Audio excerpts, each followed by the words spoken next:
that will be stalking, and that is because this tail hooks up over the head. For today, we'll go ahead and just design on standing. I think that'll be easiest.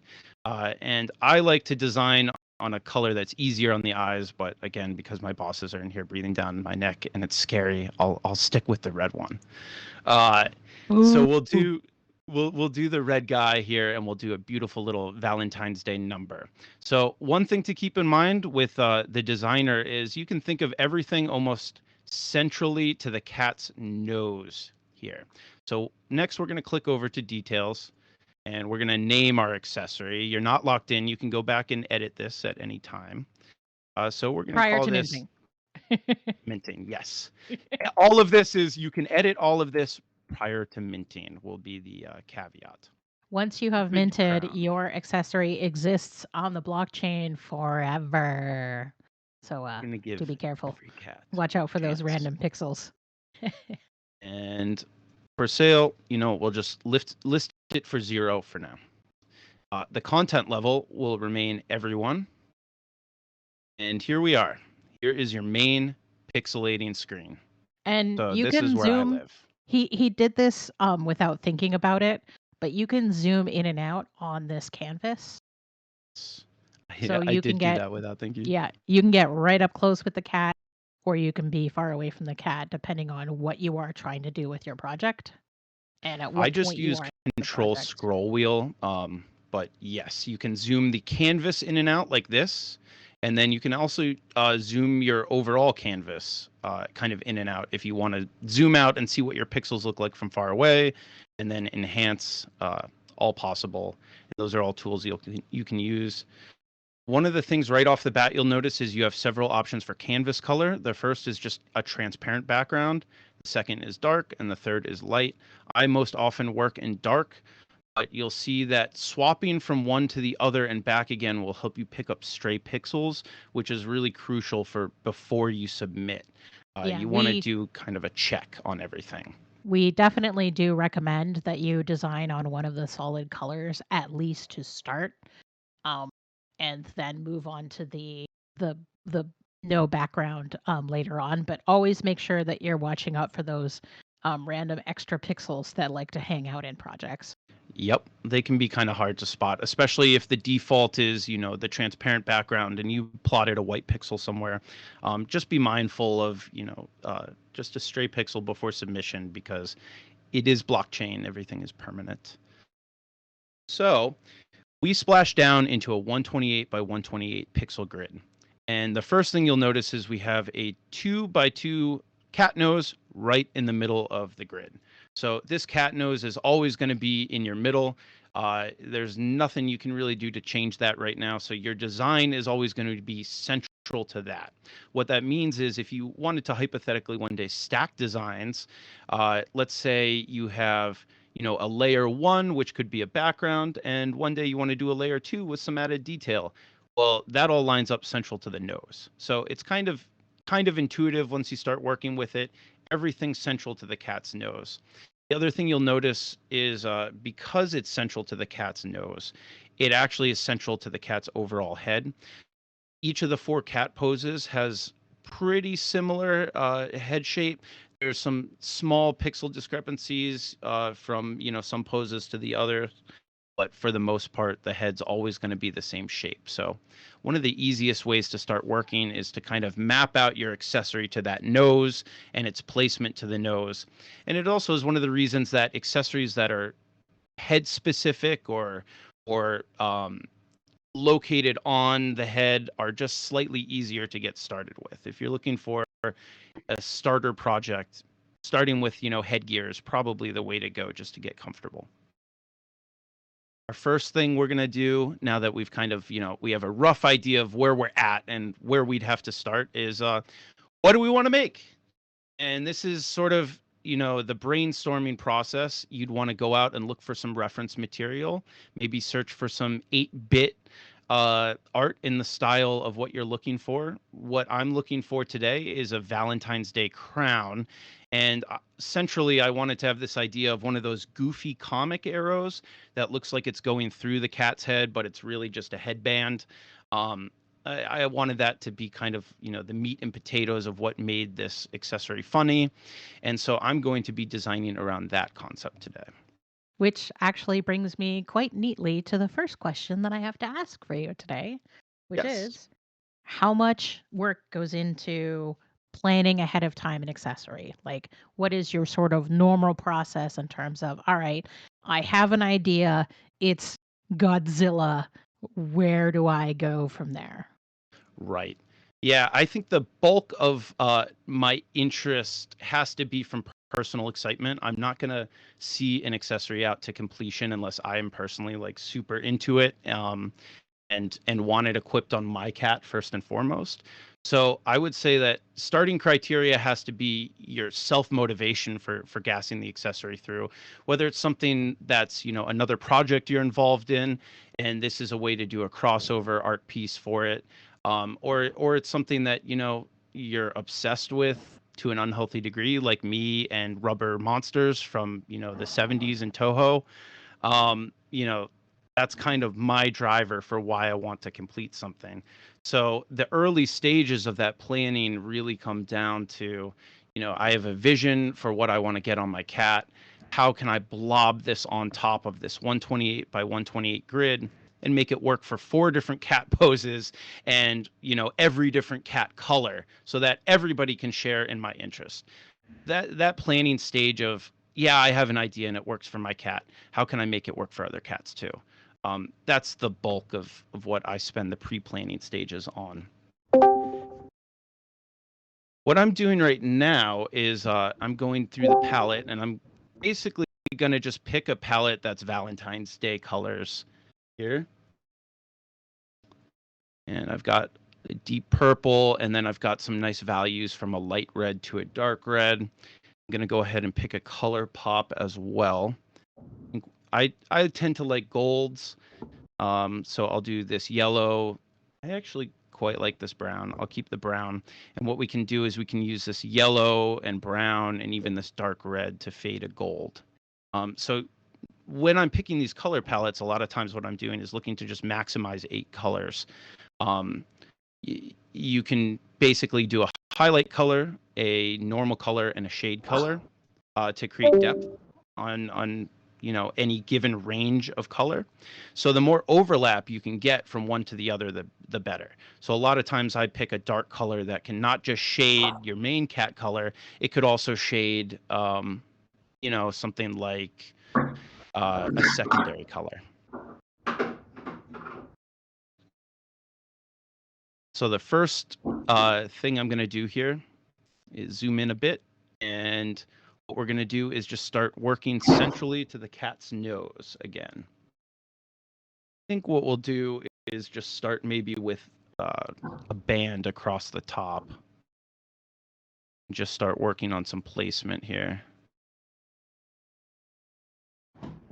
So this will just I was guide kind of worried for a where the second that crowd's you going to weren't able fit. to draw a straight line. I'm like, oh no, all the pixels are going Yes, everywhere. and I do draw with a mouse, and I'm not the most precise person, so I will redraw a lot of things.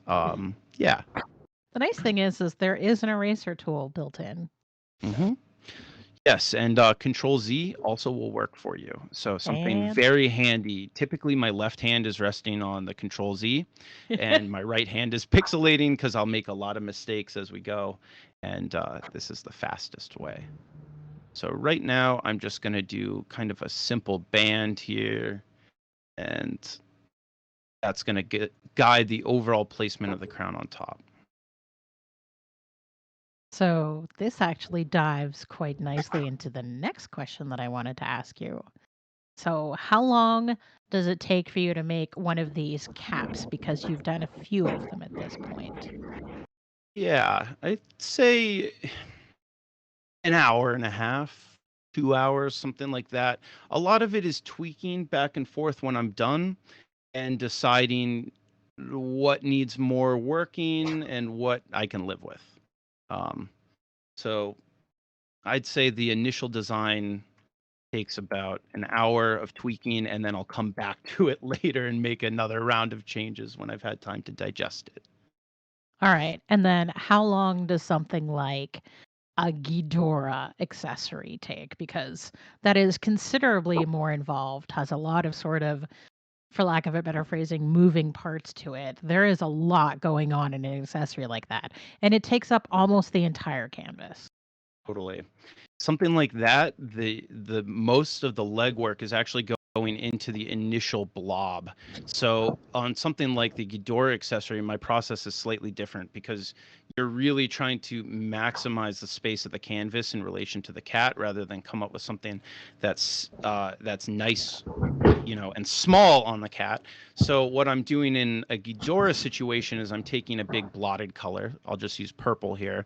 And I'm literally just shading in like, hey, this is roughly what a Ghidorah would stand like, somewhere in this position. This is where the window would be for viewing. This is where the head would have to be. The wings would have to stretch out to either side. And it literally does start as simple as just a blob like this and saying, how is this going to have to position over my design? And then just tweak and tweak and tweak and work and refine the design until you find a flow to it. And then once you find that flow, the detail really works itself out. But finding a way to position it in the 128 by 128 grid is a really kind of unique challenge that you have to tackle. I'm going to just keep working up a little bit of these yellows here. Just making an overall structure to place, some of the detail on. And my thinking is that this is going to kind of hold a big heart in place, these little brackets I'm creating right now. I'm going to bump out the edges here a little, actually. A bit more. Now, at this point, I'm going to show you a step that I like to do fairly consistently. You can see we have a nice symmetry built with this quote-unquote crown, and it's really basic. There's nothing really going on here yet. But I want to show you how we can click over to the next stage, this position editor. And when you do this, you'll see each one of your poses. Now, it defaults to your pose you're working on being in the placement you're working on, but you'll see your other poses, it's defaulting into the top leftmost position. So we'll have to recenter these. You can just hit center accessory, and then we can move it up. And if we enhance this a bit, we can make sure we have it in the same placement. So we are 1 pixel above the eyes, and then we're centered on the nose here. So we can confirm that that placement's correct. Same thing for right here. And same thing for right here. And the reason I like to do this a bit early is because you can see problems with your design ahead of time. Yes, we could center it all after, but a lot of times I find it's easier to center it on each of your poses first and just see if you're going to run into any problems later down the line as you continue your design. Now that we see that, hey, this is going to roughly work on all these cats. As anticipated, this stalking pose could provide a little bit of a issue here because of the hooked tail. So we'll have to be mindful of that while we're designing. But I don't think that's going to be too big a problem. One thing that people may want to do at this point in a design is, if you're going to be making the same sort of style of accessory over and over again, at this point you could export this project using the import export tool and then save that sort of data string somewhere, like in an email address or in a notepad, somewhere, secure, because these are just saved in local memory, so that you can go back to that base design again and again. Yeah. In fact, you can even export the same design and just save 10 versions of it and have them all laid out, and they'll just be ready to go. And if you were ever doing a series, you'll just have all your base designs ready to go, and you can just kind of start like that. So definitely a useful tool to use the accessory import exporter to do copy and paste of your initial designs, especially if you don't want to go further without having a saved backup earlier iteration, which a lot of times I can find myself pixelating and I get way too caught up in the moment, and I pick my head up from work and I'm like, oh gosh, I've ruined my design. So there are times when you want to, rewind and go backwards. All right, so we've got the basic blocks shaped out. Let's do a heart on top and start mapping out what that would look like. So I'm going to go ahead and start with this dark kind of purple shady color here. And let's just center on the nose. So this will form the center of the heart. And I think actually I'll draw it in this color here. We're just going to go. Oops. Someday, Wander will let us use pencils for this. And then those of us that have tablets and are not artistically challenged like me will be able to just sit down with an iPad and an Apple Pencil and be like, doo, here's my pixeling. I actually tried with an iPad once and I hated it. I couldn't go back. I'm used to the mouse at this point. Bad.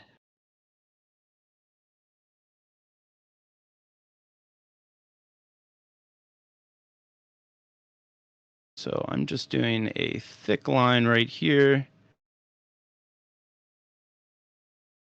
And checking height. Looks So, even. Next so we've question got for you while you're even pixeling. heart. Do you have an art degree? Like, what is your background in art?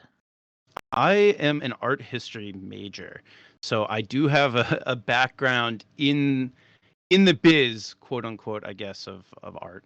But not a classically trained artist. I've tried to make it on my own as a classically trained artist several times and then gave up really early. So yeah, I've been on the fringes, I guess is the best way to explain it.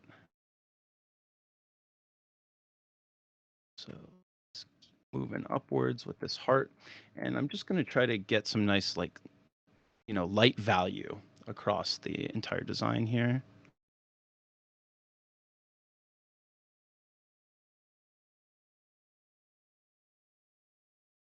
Make sure we're still centered. Okay, our 2 pixels right down the center, right here, these two, they're still lined up with the nose. So good news, our heart's still centered. So good news. And keep filling it in.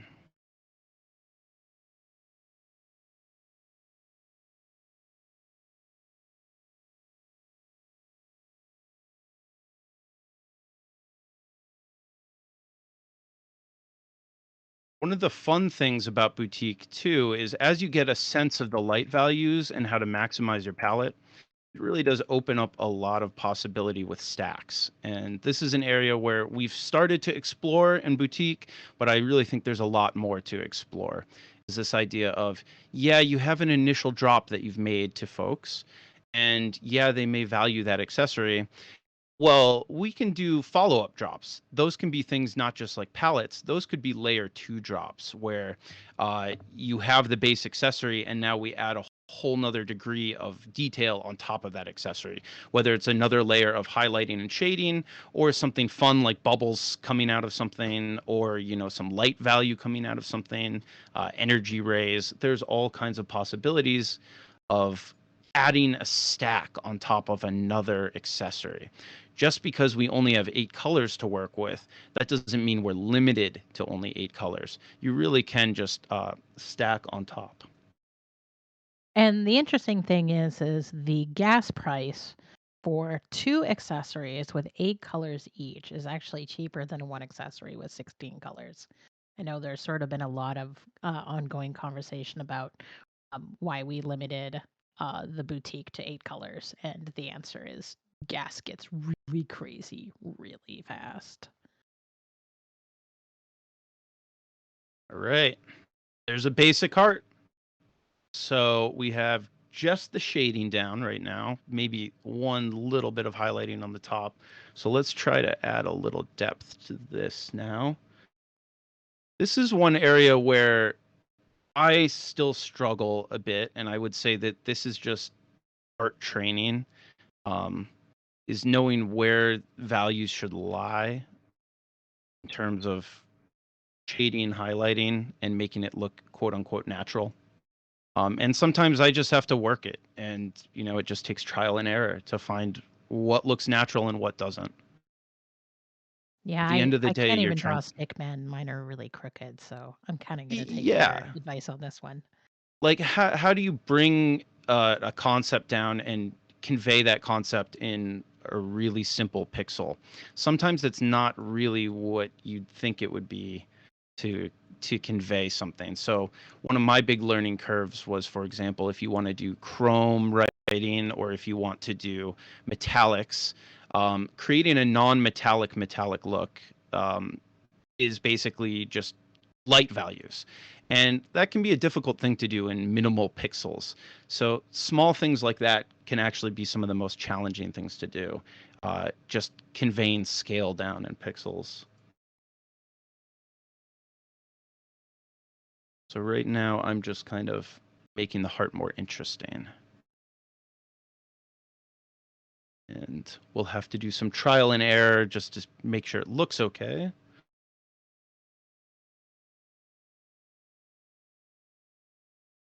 This is kind of getting closer.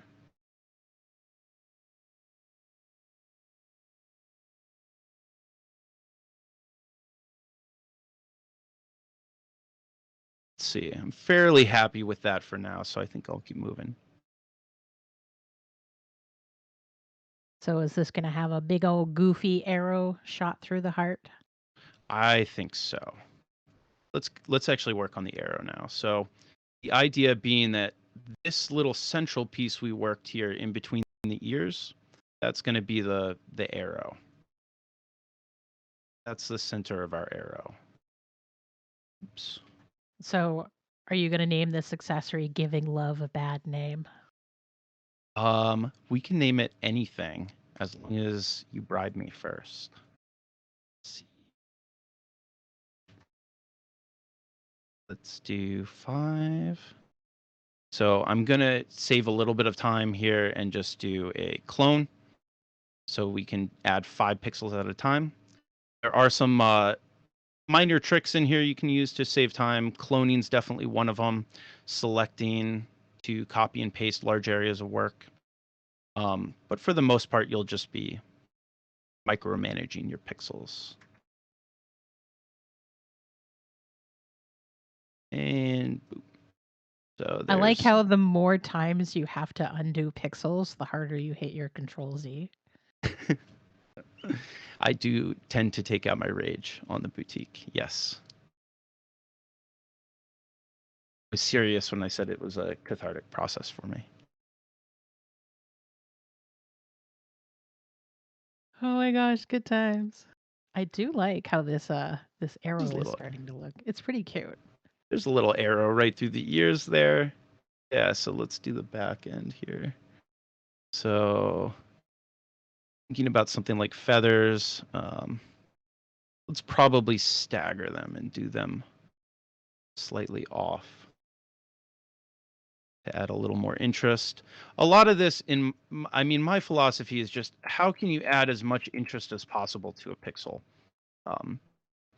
Little areas like this where you have feathers, for instance, not having symmetry across the top and the bottom is a minor thing, but that adds interest in my mind.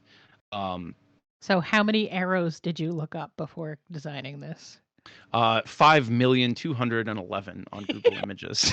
Wow, Yeah, I love no, that you I'm can not just gonna rattle lie. that number off. We definitely look for reference. You know, there's no need to shoot yourself in the foot. There's no honor in not having reference.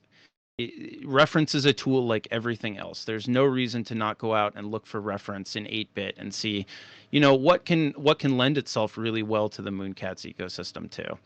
And the reality is you're going to get in there and you're going to have to remap your concept no matter what it is, because you're going to come across some kind of challenge when you're in there pixelating, I'm sure. So no matter what you do, you'll have to tweak a little anyway. I'm going to lengthen this a little. It looks a bit It's really off interesting balanced.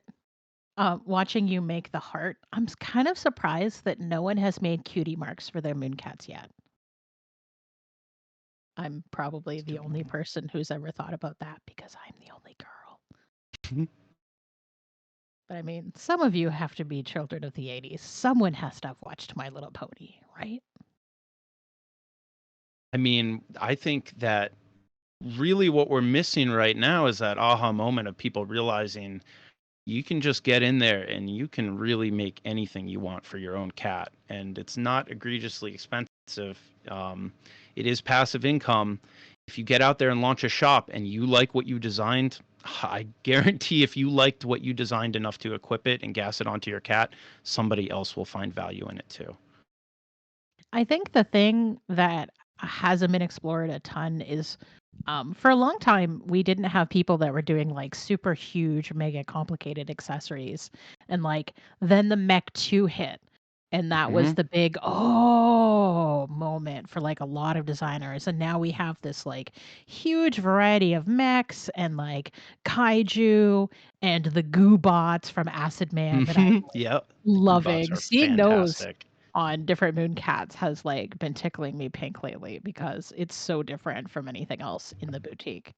Um, but the one thing that I'm surprised no one has really jumped on is sort of like the little accoutrements that can go with other accessories. So, like, there aren't that many pieces of sort of like tail accessories. And no one has really made a ton of shoes and boots, which I was really surprised. I thought people were going to sort of jump into that niche of like Puss in Boots super fast. And it Right. kind of never happened. Yeah, I found that, one of the big challenges people come across is they realize very quickly that accessorizing your cat on the head versus accessorizing on the body or feet is like way different. Because on the head, again, you're designing overall one accessory for four different cat shapes, but it's still roughly the same design of head. I can click again onto the position editor in this next screen, and when I recenter the accessory, you'll see that it still basically fits. It's a different head, but still basically fits the same shape. There's no pixels out of place. When you do a body design like Puss in Boots, all of a sudden now your boots have to fit on the standing design on these back legs, but you'll find they won't center correctly on the sleeping pose, etc. So Oh. really what you'll have to do is if you want to do a nice Puss in Boots design that, works for every pose, you're probably going to have to submit multiple designs to make it work. The same Hmm. challenge kind of exists if you have a costume, which is more than just one component. Let's say I want to do a Valentine's hat, but as part of this, I also want to have, I don't know, a Valentine's Day card in the cat's hand. Well, let's look at the standing pose. I could put the card in his left paw right here, and it would put it right down here. If I put the card here for the sleeping pose, the card's actually going to be out of his hand down to the bottom left here. And so finding a way to line everything up uh, when it's multiple parts of a costume in only one accessory is challenging. Whereas if you do a stack of accessories, if I was to break the Cupid card into a new accessory, I can recenter it relative to the cat pose across all poses and make it so no matter what, it shows up in the paw. I Does mean, that for make the sense? standing pose, you would definitely have to put it in front of their eggplant. They're my favorite cats, by the way. I'm a big fan of T-cats. All right. Now let's enhance. Do a quick look through. Oops. Okay. So we're just looking to make sure that nothing's going to really get cut off here. Looks like that heart is positioned perfectly so that it doesn't quite overlap the tail. Mm-hmm. Yep. Yeah, we want to convey the depth of everything. Now, in this one, I don't think it would be a problem uh, if it overlapped, except for the fact that this accessory is positioned. Well, this accessory is positioned in front of the cat right now, and it's actually an illusion that shows the cat ears poking through because we've left that space blank. If we were to move the accessory actually behind the cat ears and position the accessory behind, we might get a weird illusion where the tail pokes out in front of the heart and breaks the illusion of depth in the hat. So that's not happening. So far, so good.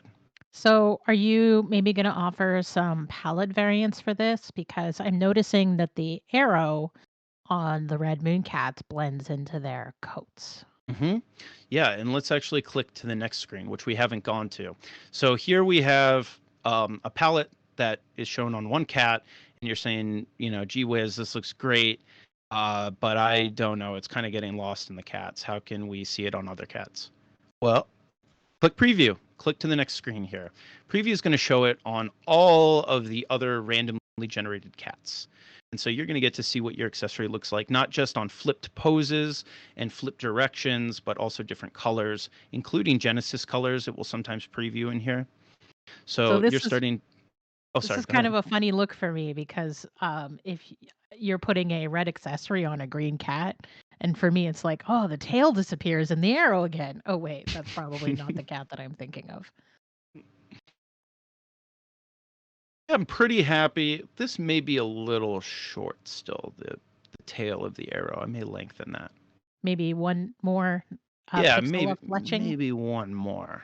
It looks a little unbalanced to me. And that's the other thing that I've noticed in boutique. Sometimes what makes sense mathematically, pixel by pixel, isn't what is actually balanced to the eye. Kind of a weird downscaling aspect of pixels is when you're trying to convey balance and shape and color. Sometimes what makes sense mathematically isn't what, fools your eye into it being a mini accessory. So let's go back now that we have that. Now that we have that new knowledge, And and let's you've link that. dovetailed quite nicely into my next question for you. So you have put out some very big and some very small accessories. As I think most people know, we've talked about it a fair bit. The price that you pay to publish an accessory on the boutique depends on the number of pixels that are in the accessory. So if you have something that's very large, covers a large majority of the canvas, that accessory is going to cost more to mint than something like a tiny bow on the tail of a mooncat. Hmm. So when do you publish your accessories? And um, how much has accessories cost you? Like a Yeah. range. Yeah, so a big accessory is obviously a way bigger plan for submission than something like this. Um, Not just because you don't want it to fail when you submit, but also just because it can definitely be some upfront costs. So something like the Mecha Ghidorah could be, even at 80 to 90 Gwei, it could be like 0.12 ETH. It can be significant to gas that through, like 0.12 to 0.15. And if Gwei's not dipping and gas is higher, I mean, you can submit, it could be zero point 0.2 to submit an accessory for something that's taking up 128 by 128 pixels without an easy repeating pattern. So you have lots of pixels making a complex design. It can be expensive. So you want to make sure as your planning process that A, you're really happy with your final design. B, you've triple checked for stray pixels, which we can go over at the end. Uh, but you also want to account for that initial gassing, and you want to account for that as you launch your design. You want to make sure that your mint number captures that. There are upfront costs to starting a boutique store, and you don't want to leave money on the table. And at the same time, you want it to be competitive, and you want it to be a competitive mint number that it has some rarity tied to it for other folks. You want to be mindful of the total number of 25,440 cats. That's a huge audience that's out of box looking for quality accessories, and so you don't have to undershoot the number.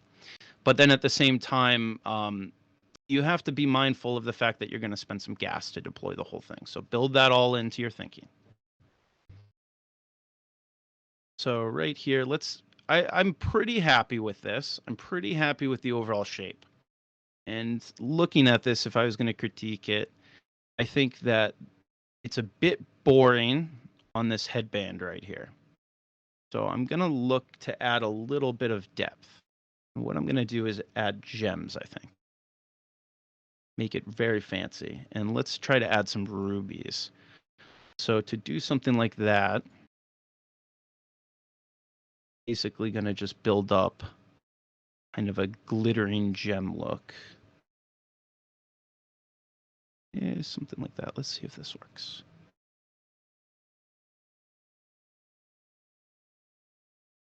Now we're going to center this with the nose. Bloop. And then this one we centered on the side of the head. So we'll center this here.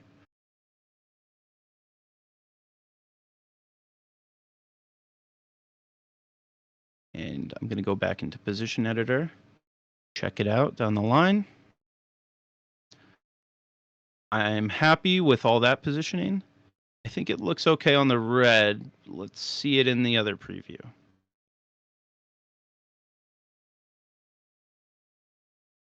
Yeah, I'm pretty happy with this at this point. Obviously there could be tweaking, maybe to clean up the depth on the heart a bit. But overall, I'm happy with the source of the lighting. You can see the lighting is coming consistently. Say on this example, the top left example, you can see our lighting is coming from the top right corner all throughout. We have the white pixels here. We have the white pixels in the corner. That's adding a little bit of interesting depth to the whole thing. Does the tail of the arrow maybe need one more fletching? It may need a little more. No, I'm just being picky. I like the idea of the ridiculous arrow that's going through the cat's ears, like being bigger than the cat itself. That's fun. I like that.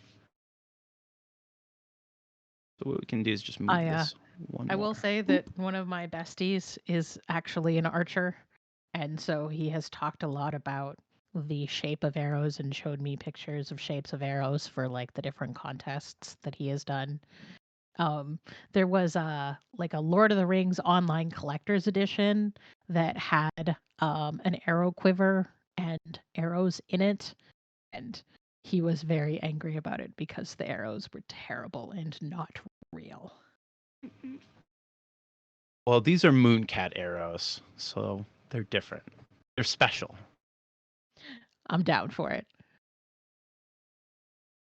I'm pretty happy with this. This is, it's again not quite balanced, quote unquote, in terms of the overall length of the arrow. And by the way, what I'm doing right now is there's no ruler in Boutique. So one of the things I like to do, as goofy as it is you can just set your brush to 5 pixels, and then you can like quickly do like thumb measurements here.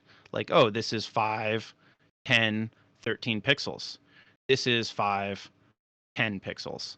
So kind of an easier way to just quickly measure it. I feel like Wander, having watched you do this, is like madly scrambling notes for all of the things he needs to change in the Boutique Designer. I'll tell you, here's one thing I think that we should roll out at some point. And I know we've talked a lot about this, but here's a great example. I'm going to drop a single white pixel somewhere, and whoever finds it first wins. Go. So one white pixel here, strayed right here. You might miss that unless you hit dark, light, and do a comparison all throughout. So always make sure when you're doing your final check, one thing that could be helpful here is to throw up another canvas color that could be like bright green or something that really pops the pixels against it so we can pick up strays. Right now, it's kind of a manual process. One thing I like to do, and one tip, is to go into your final preview screen here and just save a couple of these images and upload them into Discord, see how they look, display them in a couple different mediums, like maybe on your web browser or something, and just make sure you don't see any stray pixels. Sometimes you see something when you upload it into Discord that you miss on the pixelator. The last thing I like to do is, okay, we've checked all the basic colors, and I'm pretty happy with how these are showing on multiple cat colors at this point. But we have 2 cat colors that don't show up very often, black and white. And they are a very important part of our cat community. I like to make sure that it works for those cats too. Shout out to Beautiful in the audience. Absolutely. We want our Genesis cats to always have accessories that work. One of the things about Genesis cats, if you don't know, is they're using white and black a lot. So a lot of their colors from their cat color palette will be white and black shades or various like hues of grays. And you can lose accessories in there if you're not careful. I don't anticipate that happening here since we're not using any, white and white and black values with various, degrees in between, but still it's something I like to check. So what we can do is we can click at the top here and we can actually go back to previous screens. Now, no worries if you did click back to project browser or something and spits you back. It should all save. So shouldn't be a problem if you do click somewhere, bad. But if you do click back to cat selector here, you can now click onto a black Genesis cat and check it out. And you can actually do the same thing I suggested earlier, where you can save this image here and test it out in Discords, etc., and make sure it looks okay. You can do the same thing for white. And what you'll want to do is just quickly glance through all poses and say, okay, that looks good. Let's do black, quickly look through all poses. Say, okay, that looks good. No weird pixel interactions in there. This can happen more often than you think when you get caught up in the design, especially Genesis cats. It can be tough to keep them covered. So yes, we always have the option later down the line to add palettes that could work especially for a Genesis cat. But I love the idea of, look, you're designing with cat reactive colors, or you're designing a accessory to work with all cats. Let's try to be mindful of making it work with Genesis cats too. Sweet. And one last question for you before we sort of start to wind things down. If you could teleport back in time to 9 months ago at this point and be like, TuskTusk, I'm from the future. There's something really important I have to tell you about the boutique. I mean, well, first of all, we have the accessory import export, which really changes everything. So a lot of things changed there. My biggest was I was terrified of losing my designs. So, for example, Mechagodzilla sat in my browser for about a month while I worked on it. And I was always terrified that I was going to lose the design and that I'd have to, redraw it from scratch. So I was saving images and like planning to, okay, I can trace it if something bad happens. With accessory import export, you can save your progress essentially offline and always re-import it. I would say get used to just exporting that file and saving it. It's really useful. And again, if you decide that, hey, I need to change computers, or hey, my computer got nuked, or I had to update Chrome and I lost my design, you have your backup now. So the accessory import export really changed some peace of mind stuff for me. So I'll say that. That's probably one of your best tools in terms of keeping peace of mind. And then while we're on the subject, I'll throw this out there. If you are a creator, I would encourage you to think about accessory import export tool as a really valuable commission tool in your arsenal. What it allows you to do is now market your art to a client, and you can actually sell them the design. You don't have to gas through the design and now they are taking a one of one. You can actually design one of ones for other people to sell, or you could design a run. So let's say I designed this heart thing and it's not for MoonCat Moments. It's actually just a commission. And let's say I'm going to go ahead and do it for, I don't know, Meow. Shout out to Meow in the audience. And Meow is going to turn around and sell this hat from their own account. All I have to do is export it. Meow takes the import. Meow publishes the import. And now the hat is coming in under Meow's account. Meow gets all the benefits. Pretty cool. So import export really gives you added functionality when it comes to, how you can actually interact and work with clients. So I definitely want to give a shout out there to a fairly unexplored area of boutique. Just gonna have to commission some stuff made by TuskTusk and strap it to my own account, and people can bask over my amazing artistic skills. Ah, yes, all me. Thank you. Well, this is where, all of you are involved in other communities to varying degrees, and this is where there is plenty of crossover opportunity. when it comes to carrying a design, across from MoonCats into another community there. So I will encourage everybody to continue to think about that. So I'm happy with all of this, and I'll click onto the fast. Hang on. Before you do this, since we've been talking a lot about the import-export tool, can we actually show people how that works? I think so. So let's do this. Is this tab? Do you want me to walk through all of the steps for you? I think I'm going to have to change my tab.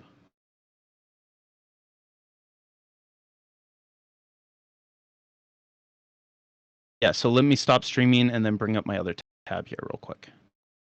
Hang on 1 second, everybody.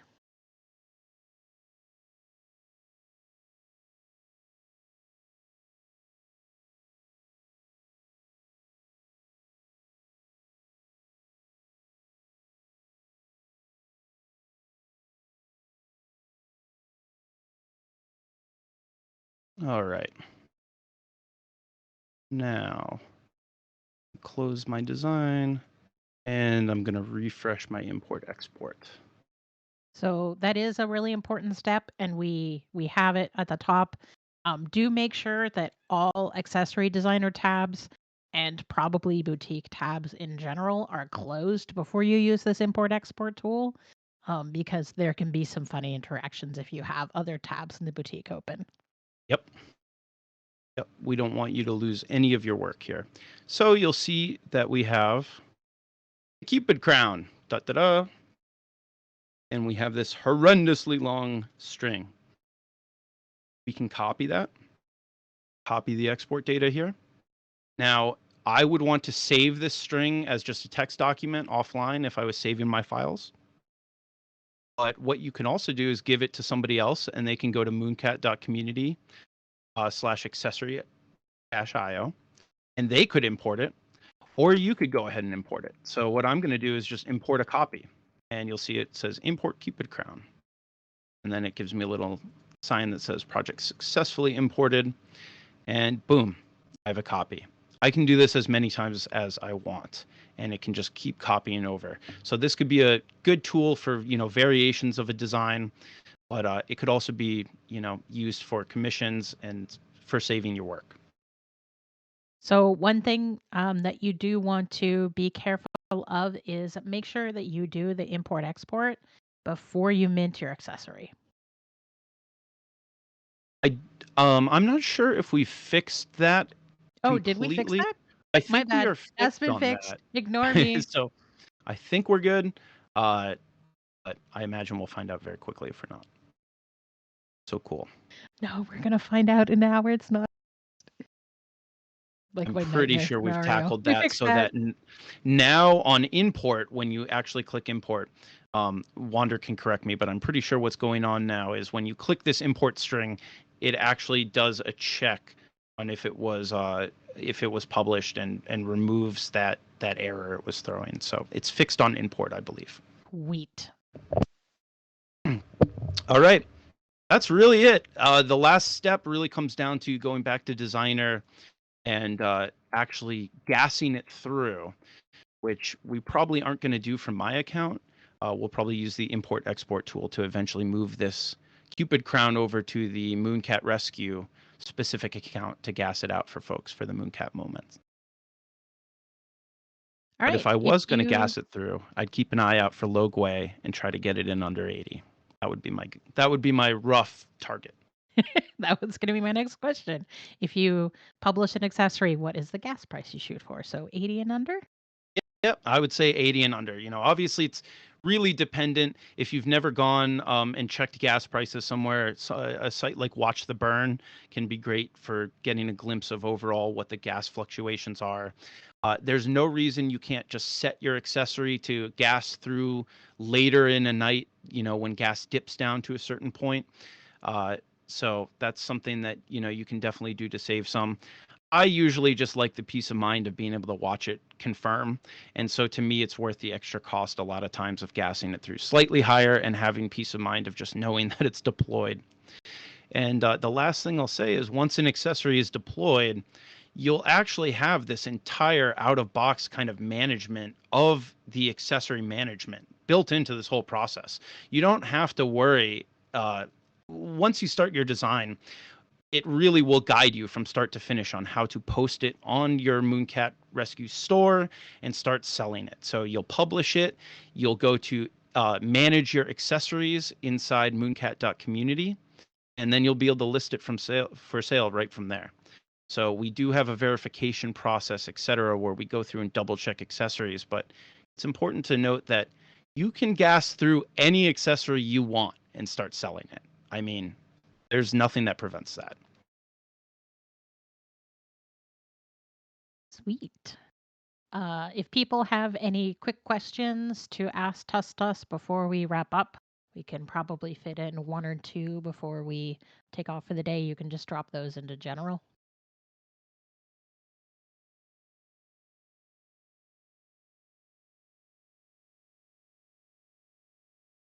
While we're waiting for people to type up any questions, can you go back into the designer and go to that minting page just so that people can take a look at what that looks Yep. like? I cut you off from going there, so.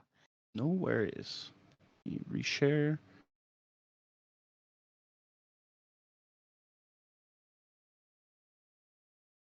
So back into the details page. Here is our double check. We have the Cupid crown. Things to double check against there would be capitalization. You cannot change the name after you have gassed it through, so be aware of that. You cannot change the supply after you've gassed it through. Be aware of that. If you want to change either of those aspects, you'll have to change them a bit earlier in the process on this details page in the menu. So you can edit those, but just beware once you gas it through, you can't change. You can always change the price. One little tip to keep in mind, because I've seen a few designers oopsie on this. If you want to have a collection of 20 to sell and to keep one for yourself as an artist, make sure you mint 21. Yes. One thing I'll throw out there, for example, on my kaiju series, you'll notice that all of them are 30 drops in quantity. I'm actually gunning for 25. I keep 5 designs for myself for all of those. I would encourage any other artists who are thinking about, mint numbers, just set aside your own mint numbers. And you can take some and mint them to your own cats before you even publish them out onto the shop. So you'll get first dibs on your own accessories and can put them aside. But I definitely encourage people to build in your own mint into that if that's something you're interested in. Okay, so what we can do is just hit connect web and it'll say ready and we can hit submit accessory. Make sure that you do read the terms that are below the submit accessory before you submit it, because there are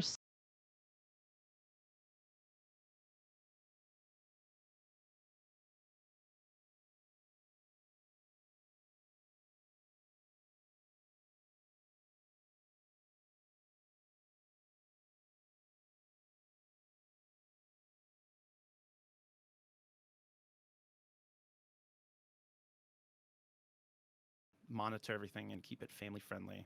And one other thing to be very mindful of is this section of full body mods down here.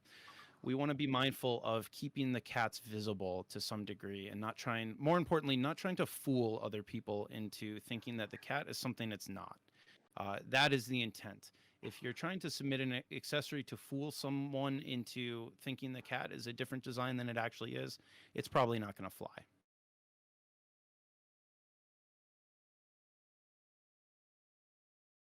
I'm not sure if you can actually see my MetaMask pop up, but I will say the important parts right here. It's estimating at current gas cost 0.065 for a submission for this crown. So roughly $180. So if we were thinking about, setting price, etc., and a run on something like this, these are all areas I would kind of calculate in the back of my mind to try to think, okay, what makes sense for a mint number, a run number, given our upfront costs of publishing this out. Will there be accessory walk cycles in the future? No, the walk cycles are going to get integrated into metaverses when and where it makes sense. We are in touch with the Web3 team, for example, to have them integrated into the World Wide Web game. It is something that we will consider on a case-by-case basis. But anybody can go into the MoonCat Walk Cycle pages and grab their own MoonCat Walk Cycles. The other thing I touched on very quickly is not only can you change your price after the fact, so you could, theoretically set a drop price on a curve where your earlier drops may be a quote unquote deal for people if they are paying attention to your drops early. And then as you move through your drops, you could adjust your price to what you initially intended to offer it at, to basically give a deal up front to people. That's one thing that being able to change your price after the fact allows. It's also worth pointing out that that's a really cheap transaction. That doesn't cost anywhere near as much as submitting an accessory. To do something like change your pricing or to add a palette, those are probably $6 to $9 to do, in ETH fees. Very, very cheap overall. You can also discontinue an accessory early. There's no reason you have to leave it up. As a creator, at any given time, you can pull it from the market and not just stop offering it for sale. You can burn it essentially and discontinue the thing. So that's an important option to point out as well. Just because you created, for example, 25,440, you don't have to leave them all out there forever.